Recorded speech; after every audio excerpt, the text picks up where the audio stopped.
तराई का जिला लोकसभा महाराजगंज, जानेंगे क्या है चुनावी रंग। और यहाँ पत्रकार हमारे साथ हैं, उनसे जानेंगे कि किसका माहौल टाइट है और किसका पलड़ा भारी है। क्या मुद्दे यहाँ पे खासकर महाराजगंज के क्या खास मुद्दे हैं और क्या वो अपनी राय रखते हैं।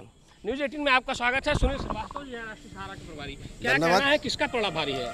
देखिए, महाराजगंज के संसदीय क्षेत्र में ये कहना अभी मुनासिब नहीं होगा कि किसका पलड़ा भारी है। जनता जिसको तय करेगी, अपना नेता चुनेगी। मुद्दे क्या हैं खासकर यहाँ तो मुद्दे बहुत हैं। औद्योगिक इकाइयों की स्थापना नहीं हुई है, बाईपास की अभी आधारशिला नहीं रखी गई है, रेलवे लाइन की शुरुआत हो रही है। आज योगी और मोदी की काफ़ी सराहना हो रही है उनके विकास कार्यों की। यहाँ महाराज में वो विकास कार्य तो हुए हैं, ये नहीं कहना ठीक होगा कि महाराजगंज में विकास कार्य नहीं हुआ। अगर महाराजगंज के 10 साल पहले के महाराजगंज को देखा जाए, वर्तमान महाराजगंज को देखा जाए तो काफ़ी विकास हुआ है, इसमें कोई दो राय नहीं है। लेकिन जनता की अदालत है, जनता को अपने रहनुमा किसका पलड़ा भारी है?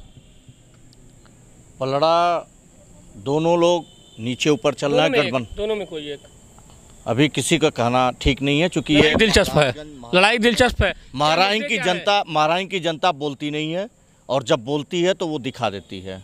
क्या दिखाएगी?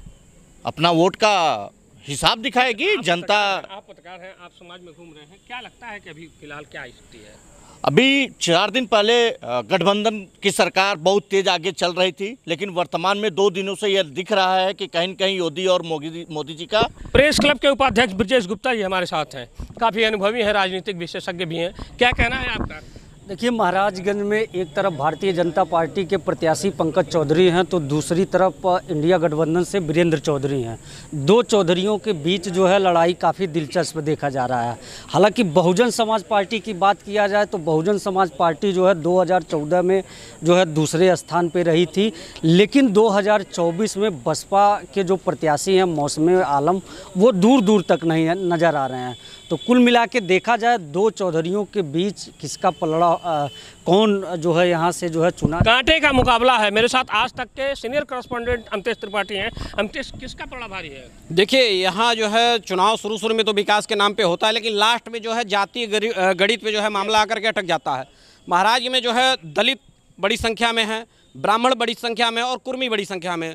तो जो कुर्मी वोटर हैं तो दोनों तरफ से चौधरी लड़ रहे हैं, तो उसमें जो है बंटवारा हुआ। अब ये कितना बंटवारा हुआ ये कह पाना थोड़ा सा जल्दीबाजी होगा, लेकिन दलित जो है, दलित एकदम पूरी तरह से अगर गाँव में जाया जाए तो 80% के करीब जो है दलित इस बार जो है गठबंधन के साथ। पिछली बार सपा और बसपा का गठबंधन था, 3 लाख कुछ वोट सपा के प्रत्याशी पाए थे। तो इसको जोड़ करके क्या कहना है कि पलड़ा भारी किसका है?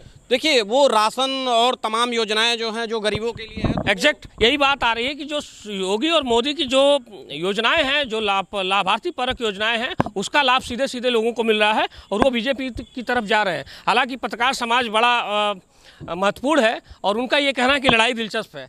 जानेंगे, अरुण कुमार हमारे साथ हैं। अरुण, क्या लड़ाई है, किस तरह का पलड़ा भारी है किसका? जी बिल्कुल बताएं आपको। जिस तरह से 6 बार सांसद भारत सरकार केंद्रीय वित्त राज्य मंत्री पंकज चौधरी जो 6 बार सांसद हैं, वो कहीं ना कहीं अपने जातिगत समीकरण से भारी पड़ते थे, जिसको देखते हुए कांग्रेस और सपा गठबंधन ने अपना प्रत्याशी चौधरी को उतारा है, जिससे इनकी कहीं ना कहीं चौधराहट हिली है और कहीं ना कहीं एक कांटे की टक्कर देखने को मिल रही है। कांटे की टक्कर, पत्रकारों की महाराज की आवाज़ है कि कांटे की टक्कर। हमारे साथ युवा पत्रकार हैं अनुज शुक्ला। अनुज, क्या कहना है आपका, किसका पलड़ा भारी दिख रहा है? देखिए, पलड़ा भारी तो किसी को बता नहीं पाएंगे, लेकिन फिलहाल अभी देखा जाए तो दोनों चौधराहट में टकरा जाते हैं।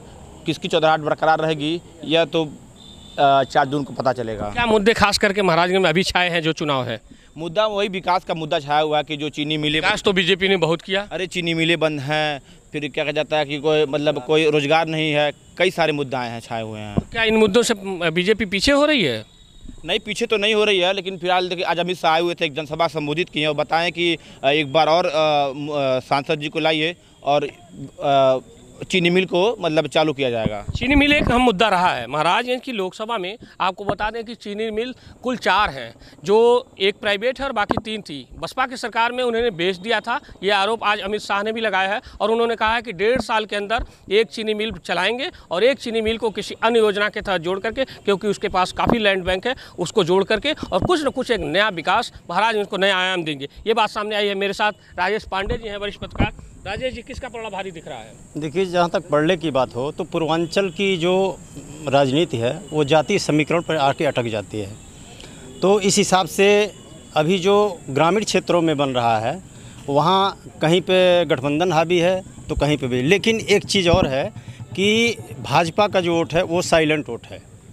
हो सकता है अगर ये बोले, अगर बोल देता है तो पलड़ा बीजेपी का होगा और नहीं बोलता है तो गठबंधन का पलड़ा भारी होगा। आशीष सोनी मेरे साथ युवा पत्रकार है भारत समाचार के। आशीष, क्या कहना चाहेंगे, किसका पलड़ा भारी है? देखिए, आप जितने पत्रकारों से भी बात कर रहे हैं सबसे सवाल यही रहता है आपका कि पलड़ा किसका भारी है।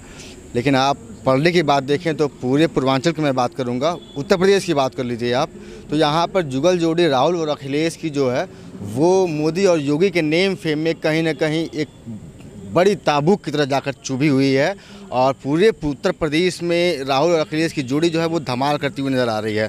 जहां एक तरफ बैरिकेड टूट रहे हैं तो वहीं राहुल और अखिलेश के जनसभाओं में भारी भीड़ उमड़ रही है।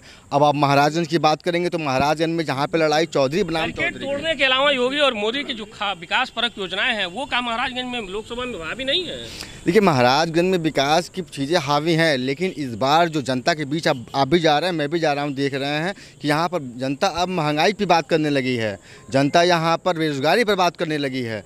तो ये मुद्दा अब बीच लोगों के बीच में खास हो चुका है। और महाराजगंज की बात कर रहे हैं आप तो यहाँ पे पंकज चौधरी जो है, यहाँ पे लोग उनसे सवाल करते हैं कि आप यहाँ पर कोई फैक्ट्री नहीं डाले हैं। बहरहाल केंद्रीय वित्त राज्य मंत्री हैं पंकज चौधरी जी, और इस बार 5 सालों में चीनी मिल थी, इस चीनी मिल को लेकर मामला गर्म हुआ और जो विपक्ष में जो प्रत्याशी है वो गठबंधन का प्रत्याशी वो जाकर के मिल चालू कराएं। अब किस वजह से चालू हुआ वो तो बात की बात है, लेकिन उनके जाने से मिल चालू हुआ, लेकिन केंद्रीय वित्त राज्य मंत्री के जाने से वो मिल चालू पंकज चौधरी ने कराया था, उन्होंने शासन से बात किया था। जो भी हो, मैं किसी की पैरवी नहीं कर रहा हूँ, मैं आपको बता रहा हूँ जो जैसे हुआ था।